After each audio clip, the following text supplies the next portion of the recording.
Hello students, I am भगवान साय गोरा और आप जुड़ चुके हैं सेंटेशन ग्रुप के यूट्यूब चैनल पर। स्टूडेंट, आज हम बात करेंगे अलजेब्रा की। तो देखो, अलजेब्रा होता क्या बेसिकली। अलजेब्रा में एक मैथमेटिक्स का पार्ट है जहाँ पर हम नंबर्स के प्लेस पर क्या यूज़ करते हैं, कुछ अल्फ़ाबेट्स का यूज़ करते हैं। जैसे मान लो आपको एक नंबर को रिप्रेजेंट करना, तो आप जैसे मान लो उसको ए से रिप्रेजेंट कर दो, आप क्या उसको बी से रिप्रेजेंट कर दो। ठीक है, जैसे आपको बोला जाए, सिंपली आपको बोल दिया जाए कि यहाँ पर आपको इवन नंबर रिप्रेजेंट करना है या ओड नंबर रिप्रेजेंट करना है, तो आप सिंपली ए लिख दोगे। इसके बाद आपको मालूम है कि अब ए क्या हो सकता है। अगर आप ए को एक इवन नंबर मान रहे हो, यानी काफ़ी सारे जो नंबर्स होंगे डिफरेंट नंबर के, अगर वो किसी रूल को फॉलो कर रहे हैं तो हम उसको किसी एक अल्फ़ाबेट से रिप्लेस कर दें। तो जैसे मान लो मैंने बोल दिया कि ए क्या है, इवन नंबर। इसका मतलब ए क्या हो सकता है, ए 0 हो सकता है, 2 हो सकता है, 4 हो सकता है, 6 हो सकता है, 8 हो सकता है, 10 हो सकता है, इस तरीके के नंबर हो सकते हैं। यानी कि हमने क्या किया, नंबर्स को किसी एक अल्फ़ाबेट से रिप्लेस कर दिया। ठीक है, अब वो डिफरेंट केस में डिफरेंट तरीके से हम रिप्लेस करते जाते हैं। तो इसी मतलब अल्फ़ाबेट्स के साथ या कोई मैथमेटिकल सिंबल होगा, उसके साथ जो कैलकुलेशन की जाती है उसको अलजेब्रा में हम काउंट करते हैं। ठीक है, अब अलजेब्रा में जो सबसे इम्पोर्टेंट थिंग है वो क्या है, यहाँ पर आपको 2 डिफरेंट टाइप के वर्ड्स देखने को मिलेंगे। एक आपको सुनने को मिल सकता है वेरिएबल, और एक होता है कांस्टेंट। क्लियर? डिफरेंस क्या है दोनों में, कि वेरिएबल वो नंबर होगा जो वेरी करेगा। जैसे मान लो जैसे आपसे बोला जाए कि आप किसी शॉप पर जाकर एक पेन खरीद कर लाइए। ठीक है, तो हो सकता है कि उसके पास 2 रुपीज़ वाला पेन हो सकता है उसके पास 3 रुपीज़ वाला पेन हो सकता है उसके पास 4 रुपीज़ वाला पेन हो, या आपको भी ये डिसाइड करना पड़े कि आपको कौन सा पेन वहाँ पर ख़रीदना है। तो आप 2 वाला चूज़ कर सकते हो, 3 वाला चूज़ कर सकते हो, 4 वाला चूज़ कर सकते हो। एक आपके पास अमाउंट फिक्स होगा कि आप मैक्सिमम आप इतना अमाउंट यूज़ कर सकते हो, लेकिन उससे नीचे तो आप कोई सा भी नंबर चूज़ कर सकते हो। तो उस केस में जो देखा जाएगा उसको बोला जाएगा वेरिएबल।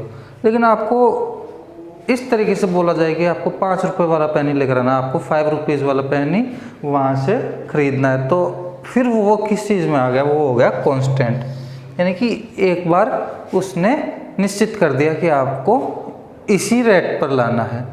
यहाँ पर आपके पास ऑप्शंस है कि आप अपने हिसाब से चूज़ कर सकते हो। आपको एक मैक्सिमम अमाउंट दे दिया गया है, आप उसके बाद में उससे नीचे वाला अमाउंट कोई भी चूज़ कर सकते हो। तो यहाँ पर नंबर वेरी होगा, लेकिन यहाँ पर नंबर वेरी नहीं होगा। तो जो नंबर वेरी हो सकता है, इसको भी आपको देखने को कई बार मिलेगा कि इसको भी आपको एक अल्फ़ाबेट से रिप्रेजेंट किया हुआ मिल सकता है, और इसको तो हमेशा एक अल्फ़ाबेट से रिप्रेजेंट किया हुआ ही मिलेगा।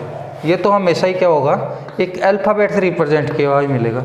लेकिन ये किसी नंबर से भी रिप्रेजेंट किया हुआ मिल सकता है, कभी कभार इसको किसी अल्फ़ाबेट से रिप्रेजेंट किया हुआ मिल जाएगा। ठीक है, लेकिन उस केस में भी वो लिखा हुआ होगा कि यहाँ पर जो ये अल्फ़ाबेट है ये एक कांस्टेंट वैल्यू है, या उसके लिए एक वैल्यू आपको दे दी जाएगी। क्लियर? तो वेरिएबल और कांस्टेंट का लॉजिक समझे। तो अब यहाँ पर क्या लिखा हुआ है नीचे, हम इसमें भी पढ़ने वाले क्या, लीनियर इक्वेशन इन 1 वेरिएबल। यानी कि हमें बात किसकी करनी है, केवल 1 वेरिएबल की। यानी कि एक टाइम पर आपको एक ही वेरिएबल की बात करनी है। जैसे मान लो आप दुकान पर जा रहे हो, तो अगर आपको मान लो पेन के साथ पेंसिल भी खरीदनी हो, तो पेन आप एक बात पेन के बारे में चूज़ करोगे कि मैं किस रेट पर इसको ख़रीदूँ, एक बार आप पेंसिल के बारे में चूज़ करोगे कि मैं इसको किस रेट पर ख़रीदूँ। तो यहाँ पर आपको अलग अलग 2 ऑब्जेक्ट्स के लिए चूज़ करना पड़ रहा है। तो उस केस में आपकी जो वैल्यू वेरी हो रही है, वो भी 2 डिफरेंट प्लेसेस पर हो रही है। यानी कि वहाँ पर आपको 2 वेरिएबल्स चूज़ करने हो रहे हैं, तो उसको बोलते हैं 2 वेरिएबल। तो यहाँ पर आपको क्या है कि आपको 1 वेरिएबल्स की बात होगी। इस चैप्टर में आपका जो एनसीईआरटी सिलेबस के अकॉर्डिंग आपके केवल यहाँ पर 1 वेरिएबल्स की बात होगी, जहाँ पर केवल आपको एक ही ऑब्जेक्ट के लिए आपको वैल्यू वेरी करवानी है, आपको अलग अलग वैल्यू चूज करनी है। क्लियर हुआ? अब उसके बाद में देखें कि यहाँ पर ये जो लिखा हुआ है लीनियर इक्वेशन, फिर इसका क्या मतलब है? तो यहाँ पर इसका ये मतलब है कि आप जैसे पहले तो ये समझने की कोशिश करें इक्वेशन क्या होगी। तो इक्वेशन होती है कि आपको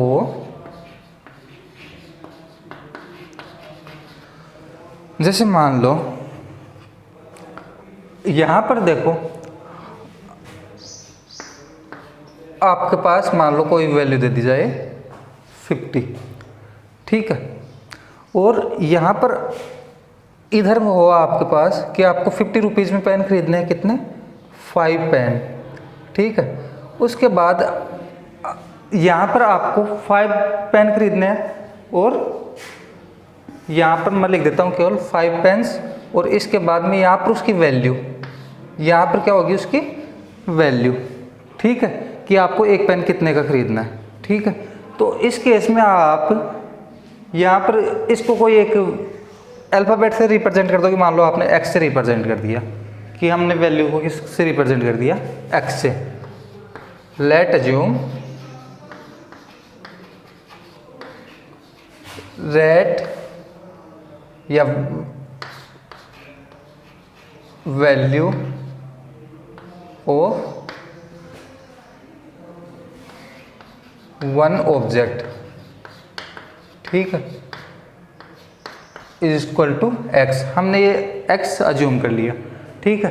तो अब आप यहाँ से इसको अब आप सोल्व करके और इसकी वैल्यू फाइंड कर सकते हो, आप 1 ऑब्जेक्ट की वैल्यू फाइंड कर सकते हो, ठीक है। तो इस टाइप में जब हम लिखेंगे, जब हमें कुछ सॉल्यूशन फाइंड करना हो तो हम उसको इक्वल टू किसी वैल्यू के रखेंगे, तो उसको बोलेंगे हम इक्वेशन, ठीक है। अब बात आती है कि लीनियर इक्वेशन का क्या मतलब है फिर यहाँ पर। तो देखो आपको एक ही टाइम पर एक ही ऑब्जेक्ट की वैल्यू वेरी करवानी है, वो तो क्लियर हुआ कि वो 1 वेरिएबल हो गया, इक्वेशन के बारे में समझ गए। अब लीनियर का यहाँ पर क्या कॉन्सेप्ट है कि जैसे मान लो आपके पास वेरिएबल मान लो एक ही है, ठीक है, लेकिन किसी केस में इसका स्क्वायर होता हो। जैसे मान लो आपको एक स्क्वायर का एरिया फाइंड करना है, इसका क्या फाइंड करना है? एरिया, ठीक है। अब इसका एरिया हमें फाइंड करना है और इसकी जो साइड है वो अभी हमें मालूम नहीं है, वो वेरी कर सकती है, ठीक है। तो इस केस में क्या होगा कि हमें मालूम है कि एरिया क्या होता है? एरिया होता है साइड या एज का स्क्वायर, ठीक है। इसका मतलब क्या होगा, अगर इसकी साइड x मान रहे हैं तो क्या हो जाएगा? x स्क्वायर, ठीक। और यहाँ पर आपको बता दिया जाए कि आपको साइड्स मालूम नहीं है अभी, लेकिन आपको इसका एरिया मालूम है। जैसे मान लो आपको 25 इसका एरिया मालूम है, तो अब ये क्या बन गई? एक इक्वेशन बन गई। अभी आप यहाँ से साइड कैलकुलेट कर सकते हो, वो बाद की बात है, लेकिन पहले ये समझ गए कि आप यहाँ पर क्या हो गई, आपके एक प्रकार से एक इक्वेशन बन गई जहाँ पर वेरिएबल क्या है? सिंगल वेरिएबल है, केवल 1 वेरिएबल है, क्योंकि x ही हो रहा है, कोई दूसरा वेरिएबल तो आ ही नहीं रहा ना, क्योंकि आपकी साइड से इंक्रीज हो रही है। बाकी आप दूसरे किसी ऑब्जेक्ट या दूसरे किसी पर्पज के लिए आप x को यहाँ नहीं लिख रहे हो, आप केवल साइड्स के लिए लिख रहे हो। लेकिन अब यहाँ पर देखो एक ही टाइम पर 2 डिफरेंट साइड्स इंक्रीज हो रही है, यानी कि आपको देखने को मिलेगा कि जैसे आप अगर यहाँ पर मान लो साइड की वैल्यू कितनी होती? 1, तो उस केस में आपको क्या देखने को मिलता? 1 का स्क्वायर क्या होता? 1, ठीक है। फिर आप 2 के स्क्वायर की बात करते हैं तो 2 का स्क्वायर कितना होता? 4। 3 का स्क्वायर कितना होता? 9। 4 का स्क्वायर क्या होता? 16। अब जैसे आपके पास कोई ग्राफ होता, आपके पास एक ग्राफ पेपर होता, ठीक है।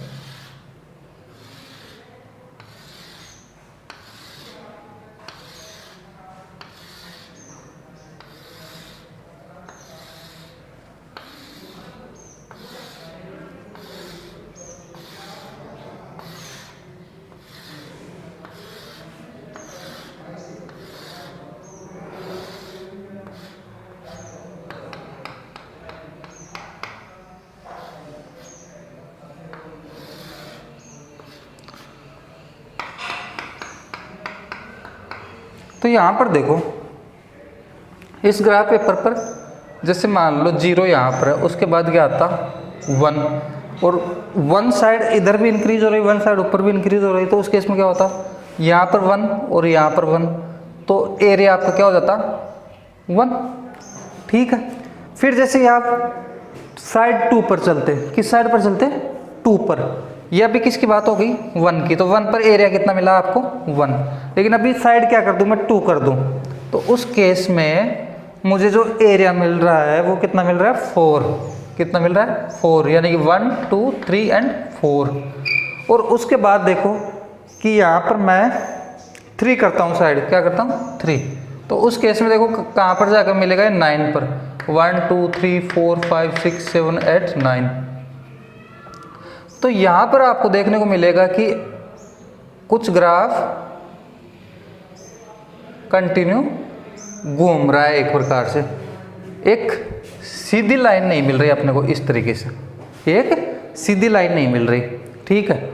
जैसे मान लो मैं अगर कोई वैल्यू इस तरीके से रखता, जैसे अभी पेन की बात की थी मैंने, क्या था वहाँ पर 5x रखा था।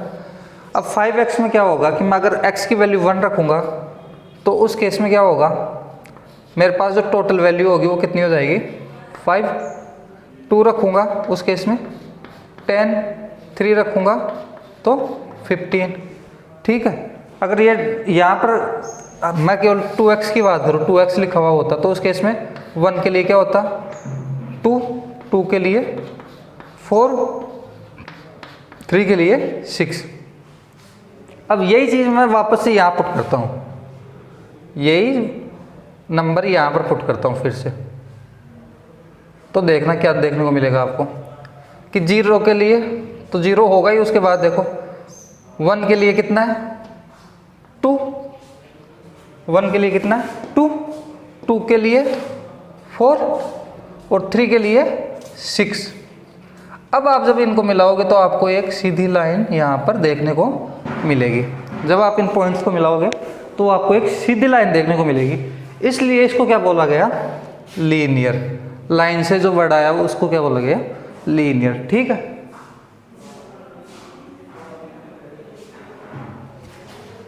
तो ये हमने बात कर ली किसकी, कि जो यहाँ पर वर्ड्स लिखे हुए थे लीनियर इक्वेशन इन 1 वेरिएबल। अब हम थोड़ा सा आगे बढ़ते हैं,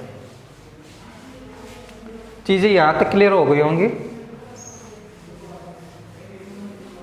अब हम सॉल्यूशन पर बढ़ते हैं कि यहाँ पर हम बात करें solution of linear equation in 1 variable. Clear. तो देखो यहाँ तक अभी हमने बात की कि यहाँ पर केवल 1 वेरिएबल आएगा। 1 वेरिएबल का मतलब कोई एक वेरिएबल आएगा x। ठीक है। y भी हो सकता है, z भी हो सकता है, मान लो y है या z है। अब इस वेरिएबल के मल्टीप्लिकेशन में कोई नंबर हो सकता है, कांस्टेंट नंबर हो सकता है। जैसे अभी हम 5x की बात कर रहे थे, 4x की बात कर रहे थे, तो वो नंबर भी यहाँ पर हो सकता है। ठीक है। इसके बाद में इसकी वैल्यू किसी b के इक्वल दी हुई हो सकती है, किसी b के इक्वल दी हुई हो सकती है। ठीक है। अब यहाँ पर देखो क्या होगा, इस केस में मेरे को फाइंड क्या करना है, x की वैल्यू फाइंड करनी है। तो x की वैल्यू फाइंड करने के लिए मैं क्या करूँगा, इसके जो लेफ्ट हैंड साइड है इसको क्या बोलते हैं लेफ्ट हैंड साइड, इक्वल के साइन के इधर जो भी होगा उसको क्या बोलते हैं लेफ्ट हैंड साइड, और इसके जो राइट में होगा उसको क्या बोलते हैं, इक्वल के साइड के, उसको राइट हैंड साइड। तो यहाँ पर देखो कि अगर ax इक्वल्स टू बी है तो मेरे को क्या लिखना होगा यहाँ पर कि मैं दोनों तरफ क्या करता हूँ, अभी a से डिवाइड कर देता हूँ, a से क्या कर देता हूँ, डिवाइड कर देता हूँ। तो इस केस में जैसे मान लो आपके पास 10 हो और इधर भी 10 हो, ठीक है, ये आपको मालूम है ये इक्वल होंगे। अब आप इसको 2 से डिवाइड कर देते हो दोनों तरफ ही, तब भी यहाँ पे क्या आएगा, 5 और 5 आएगा, तो उस केस में भी ये इक्वल होंगे। अगर आप किसी डिफरेंट नंबर से इनको डिवाइड करते हो तो फिर वैल्यू चेंज हो जाती है। जैसे इसको 2 से कर दिया और आपने इसको 5 से कर दिया मल्टीप्लाई, वो डिवाइड, 5 से इसको डिवाइड कर दिया, इसको 2 से कर दिया, तो यहाँ पर तो 5 बनेगा, यहाँ पर क्या बनेगा, 2 बनेगा, जो कि क्या नहीं होंगे, इक्वल नहीं होंगे, ठीक है। जैसे मान लो ये भी इक्वल नहीं होने, यहाँ पर कुछ ऐसा होता है ये इक्वल है, लेकिन ऐसा करने के बाद ये इक्वल नहीं है।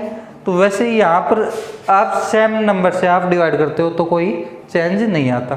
अब देखो a से a कैंसिल हो जाएगा, ठीक है, और यहाँ पे क्या बन जाएगा, b बाई ए, तो x इक्वल्स टू क्या बनेगा, b बाई ए, ठीक है। ये तो एक तरीका हो गया कि आपको इस फॉर्मेशन में दिया हुआ हो। कई बार वो आपको यहाँ पर कोई नंबर और ऐड कर देगा, ठीक है, और उसको किसी c के इक्वल रख देगा। तो इस केस में क्या होगा, फिर आपको पहले आपको यहाँ से दोनों तरफ b सब्ट्रैक्ट करना होगा, क्योंकि आपको एक साइड से आपको चीज़ों को हटाते जाना है। तो आप इस साइड से चीज़ों को हटाओगे, जिधर x है उस साइड से आप एक एक चीज़ को हटाओगे। पहले हटाने के लिए पहले क्या करोगे, अगर कोई एडिशन में कोई नंबर लिखा हुआ है तो आप उसको सब्ट्रैक्ट करोगे। तो अगर आप इधर सब्ट्रैक्ट कर रहे हो तो आपको इधर भी सब्ट्रैक्ट करना पड़ेगा। जैसे मान लो यहाँ 10 में से आप 2 सब्ट्रैक्ट करो तो यहाँ 8 आएगा, तो यहाँ पर भी आपको 2 सब्ट्रैक्ट करना पड़ेगा 8 लाने के लिए। अगर आप यहाँ 3 सब्ट्रैक्ट करते हो तो यहाँ पर 7 आएगा, तो 8 इज नॉट इक्वल टू 7 होगा। तो यहाँ पर आपको समझ में आया होगा कि हमें सब्ट्रैक्ट करना होगा। इस b से ये b कैंसिल हो जाएगा, क्योंकि जैसे मान लो 5 माइनस 5 होता या 4 माइनस 4 होता तो ये आपस में कैंसिल हो जाता। तो यहाँ पर क्या बन गया, c माइनस बी, और इधर क्या हो गया, ax equals to c minus b. अब सिमिलर आगे तो वही कर सकते हो आप, a से दोनों तरफ डिवाइड कर सकते हो x की वैल्यू फाइंड करने के लिए। तो इधर तो a कैंसिल हो जाएगा, इधर क्या बनेगा, c माइनस बी बाई ए। तो ऐसे डिफरेंट टाइप से आपको क्वेश्चन दिए हुए मिल सकते हैं। अभी हम उनको प्रैक्टिस करेंगे कि किस किस टाइप के क्वेश्चन देखने को मिल सकते हैं। एक बार आप चाहो तो इसको जो बोर्ड पर लिखा हुआ है उसको अपने नोटबुक में नोट कर सकते हो, ठीक है।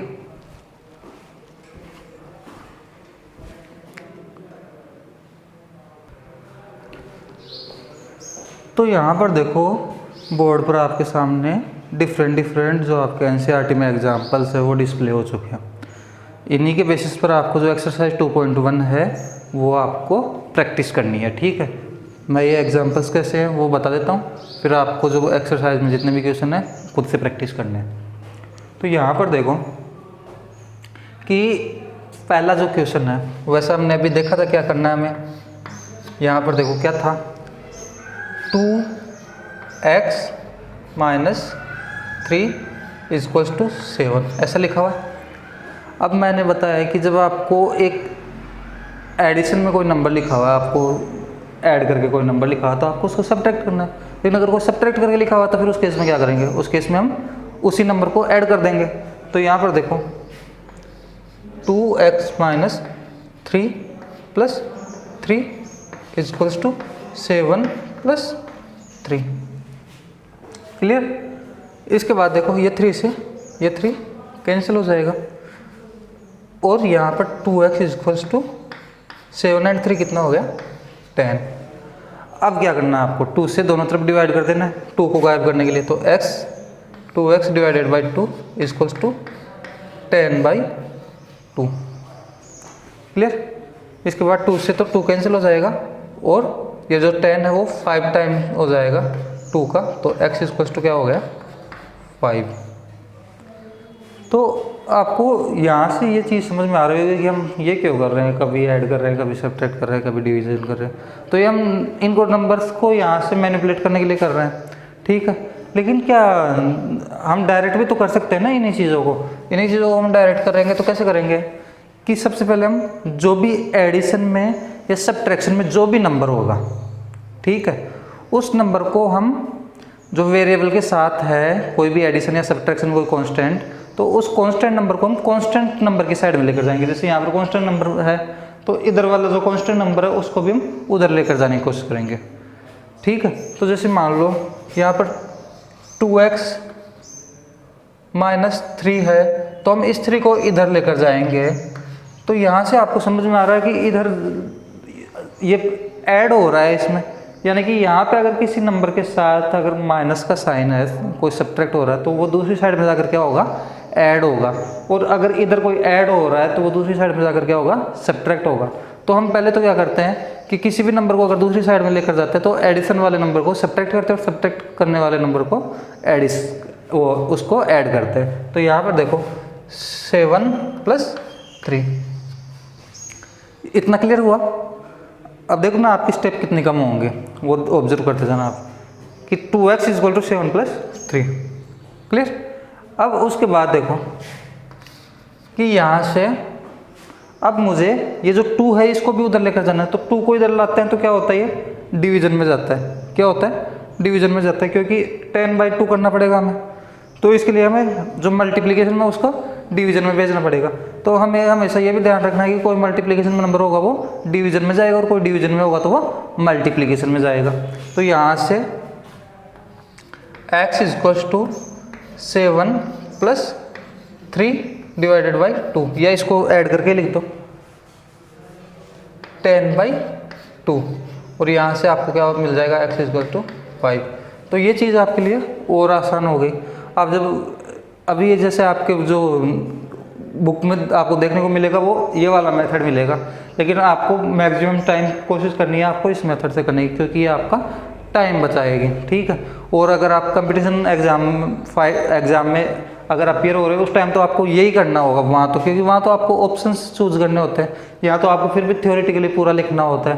आपको ऑलरेडी इस तरीके से लिखना होगा कि add 3 in both side / 2 in both side. तो ये चीज़ें आपको ऑलरेडी कॉपी में मेंशन करनी होंगी सब्जेक्टिव पेपर में, लेकिन ऑब्जेक्टिव में आपको ऐसी चीज़ें वहाँ पर मेंशन नहीं करनी होती, तो आप डायरेक्ट कैलकुलेट कर सकते हो, ठीक है। तो यही तरीका यही मेथड हम नेक्स्ट वाले क्वेश्चन के लिए ट्राई करते हैं। तो वहाँ देखो क्या होगा,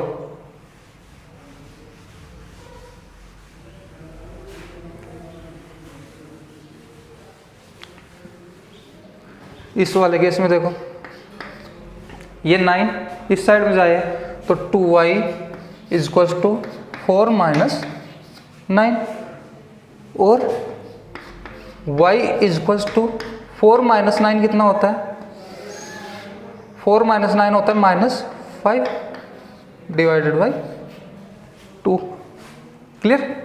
तो बहुत कम स्टेप हो गई। अब आप उसको दूसरे वाले तरीके से भी कर सकते हो, खुद से प्रैक्टिस कर सकते हो। क्या करोगे, इधर -9 इधर 9 सब्ट्रैक्ट करोगे, इधर भी 9 सब्ट्रैक्ट करोगे, बनेगा वही -5। उसके बाद आप 2 से दोनों तरफ डिवाइड करोगे, क्लियर। अब हम तीसरे वाले पर चलते हैं। इनको आप वीडियो को पॉज कर करके नोट भी करते रहना, ठीक है। अब तीसरे वाले केस में देखो कि मुझे ये 5/2 को उधर लेकर जाना है, तो x/3 = -3/2 - 5/2। अब जो डिनोमिनेटर वो इक्वल है दोनों में, तो इसको तो कुछ ज़्यादा सोचना ही नहीं है हमें। यहाँ पर नीचे 2, ऊपर -3 - 5, जो कि क्या होता है -8 / 2 = -4, ठीक है। तो यहाँ से ये ध्यान रखना है आपको, या तो आपको ये स्टेप यहाँ से इस तरीके से लिखनी है कि x/3 = -3 - 5/2, ठीक है। या तो आप इसके इक्वल में तो लिख सकते हो, लेकिन आपको फिर लास्ट में क्या करना पड़ेगा, जब आप सेकंड स्टेप लिखो तो आपको फिर से x/3 मेंशन करना है, ठीक है। क्योंकि ये जो लास्ट में जो भी नंबर आ रहा है वो इसके इक्वल में है। ये चीज़ आपको ध्यान रखनी है। तो या तो आप जो सही तरीका वो ये वाला है कि आप इसको लिखो इस तरीके से कि जैसे ही आपकी ये स्टेप कंप्लीट हुई आप इसको आगे वाला जो भी है इसको यहाँ पर लिखो, ठीक है। और इसके बाद आप नेक्स्ट स्टेप पर जाओ, क्या होगा, x/3 इक्वल्स टू -8/2, और उसके बाद आप फिर से x/3 इक्वल्स टू -4, और अब इस 3 को क्या करना है, मल्टीप्लिकेशन में लेकर जाना है। तो क्या होगा, x/3 वो x इक्वल्स टू -4 × 3, और ये कितना हो जाएगा, x इक्वल्स टू -12, ठीक है। तो -12 आ गया। अब कई बार आपको पूछा भी जा सकता है कि इसको जो आपका आंसर आया है वो आपका करेक्ट आंसर है या नहीं है। तो आपको अगर इस चीज़ को चेक करना हो तो इस चीज़ के लिए क्या करोगे आप कि ये जो -12 आया वो किसके इक्वल आया, x के इक्वल। तो हम अगर आंसर को हमें चेक करना है, ठीक है, वेरीफाई करना, चेक, या फिर आपको लिखा हुआ मिल सकता वर्ड क्या, वेरीफाई, वेरीफाई योर आंसर या चेक योर आंसर, ठीक है। तो उस केस में आपको क्या करना होगा, जो x की वैल्यू आई है -12 वो आपको यहाँ रखनी है, -12 डिवाइडेड बाई 3 प्लस 5/2, ठीक है। आपको पहले लेफ्ट हैंड साइड में रखनी है ये चीज़ें, ठीक है। आपको राइट हैंड साइड अभी छेड़नी नहीं है। तो जैसे आपने लेफ्ट हैंड साइड में रखी उसके बाद आप इनको ऐड करके देख लो। तो जैसे आप इसको ऐड करोगे तो यहाँ पर देखो एलसीएम कितना होगा, 6, उसके बाद -24। ये तो आपको फ्रैक्शन में एडिशन तो आता ही होगा कि हमें क्या करना होता है, पहले एलसीएम लेना होता है। एलसीएम कितना आएगा, 6 के बाद हम इस 6 को इस 3 से डिवाइड करेंगे, 2 आएगा, इस 2 को यहाँ 12 से मल्टीप्लाई करेंगे तो कितना आ जाएगा, -24। सिमिलरली ये 3, जो 6 है वो 2 से 3 टाइम डिवाइड होगा तो 3, और 3 × 5 15, क्लियर। अब यहाँ से -24 एंड +15 कितना हो गया, -9 डिवाइडेड बाई 6, क्या होगा, -9 डिवाइडेड बाई 6। अब ऊपर नीचे आप इसको 3 से डिवाइड कर दो, तो ऊपर जब आप 3 से डिवाइड करोगे तो -3 और नीचे 2। तो देखो ये आपको RHS फाइंड हो गया। आपने LCM में वैल्यू रखी और LCM वो LHS में वैल्यू रखी आपने, और LHS में लेफ्ट हैंड साइड में वैल्यू रखने के बाद आपको ऑटोमेटिकली अगर राइट हैंड साइड मिल रहा है, ऑटोमेटिकली अगर राइट हैंड साइड मिल रहा है इसका मतलब आपका आंसर करेक्ट है, आपका आंसर वेरीफाई हो गया, ठीक है। तो ये तरीका हो गया वेरीफाई करने का कि आपको लेफ्ट हैंड साइड में और राइट हैंड साइड में वैल्यू रख के देखनी है कि वो वेरीफाई कर रहा है या नहीं कर रहा, इक्वल आ रहा है या नहीं आ रहा।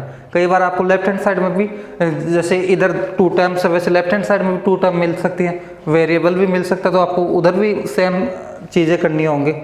तो आप ऐसा करने के बाद फिर आप राइट हैंड साइड को सोल्व करोगे और फिर देखोगे कि जो लेफ्ट हैंड साइड से जो आंसर आया है वो राइट हैंड साइड के इक्वल आया है या नहीं आया है, क्लियर। यहाँ पर तो जैसे एक ही टर्म थी यहाँ पर तो हमने उसको तो क्या कर लिया, डायरेक्ट देख लिया कि हाँ भाई उसके इक्वल आ गया। लेकिन मोर देन 1 टर्म्स अगर उधर होती तो आपको उनको भी क्या करना होता, सोल्व करना होता, राइट हैंड साइड को भी सोल्व करना होता। फिर आपको देखना होता है कि right hand side is equals to left hand side आ रहा है या नहीं आ रहा, ठीक है। आप वीडियो पॉज करके इनको नोट भी करते रहना। अभी हम लास्ट जो फाइनल क्वेश्चन लिखा हुआ है वो देखते हैं, उसके बाद बाकी के क्वेश्चन आपको खुद से प्रैक्टिस करने हैं। जो एक्सरसाइज में दिए हुए हैं 2.1 में वो आपको खुद से प्रैक्टिस करना है। तो यहाँ पर देखो क्या कर रहे हैं अभी यहाँ पर कि हमें वेरिएबल को तो इधर ही रखना है, वेरिएबल वाली टर्म को तो हम लेकर के हमें जो ऐड या सब्ट्रैक्ट करना होगा वो कौन सी टर्म को करना होगा, इस वाली को। तो यहाँ पर देखो 15/4 -7x -15/4 इक्वल्स टू 9, ठीक है। अब यहाँ पर देखो और इसमें भी क्या करेंगे हम, -15/4 सब्ट्रैक्ट करेंगे। तो इस वाले 15/4 से ये 15/4 तो कैंसिल हो जाएगा, और यहाँ से आपको क्या देखने को मिलेगा, यहाँ से आपके पास आएगा -7x is equals to 9 minus, या इसको हम सोल्व कर लेते हैं, एलसीएम कितना आएगा 4, 36 माइनस 15। जब आप इसको सोल्व करोगे तो आपको देखने को मिलेगा -7x इज इक्वल्स टू, ये हो जाएगा आपका 21/4। ठीक है, अब यहाँ पर देखो आपको क्या करना है, 7 से दोनों तरफ डिवाइड करना है। इसका मतलब हमें क्या करना है कि इस 7 को उधर लेकर जाना है। तो यहाँ पर क्या होगा, -x is equals to 21/4 and divided by 7, तो ये 3 टाइम डिवाइड होगा। तो यहाँ से आपके पास क्या आ गया, -x इज इक्वल्स टू 3/4। अब देखो यहाँ पर माइनस है, तो अब क्या करें, तो हम बोथ साइड क्या करेंगे, माइनस से मल्टीप्लाई करेंगे। तो बोथ साइड माइनस से मल्टीप्लाई करेंगे, तो यहाँ -x इज इक्वल्स टू -3/4, और मैं पहले ही बता चुका हूँ माइनस को माइनस से मल्टीप्लाई करोगे तो प्लस हो जाता है। तो यहाँ पर x इज इक्वल्स टू -3/4, ये आपका आंसर आ गया। इसको भी आप सिमिलर तरीके से यहाँ पर पुट करके और क्रॉस चेक कर सकते हो। ठीक है, तो ये आपका 2.1 तक का एनसीईआरटी में जो चैप्टर था वो फिनिश हो गया। अब हम नेक्स्ट क्लास में जो इसके एप्लीकेशंस होंगे, जैसे आपको जैसे अभी स्टार्टिंग में बात कर रहे थे हम कि हमें पेन खरीदने जाना है, या तो इस तरीके से हमें क्वेश्चन इस फॉर्मेशन में दिए हुए होंगे जैसे आपको डेली लाइफ में फेस करने होते हैं, तो उनको बोलेंगे हम एप्लीकेशन। तो वो एप्लीकेशन हम नेक्स्ट क्लास में प्रैक्टिस करेंगे। तब तक के लिए ओके एंड गुड बाय।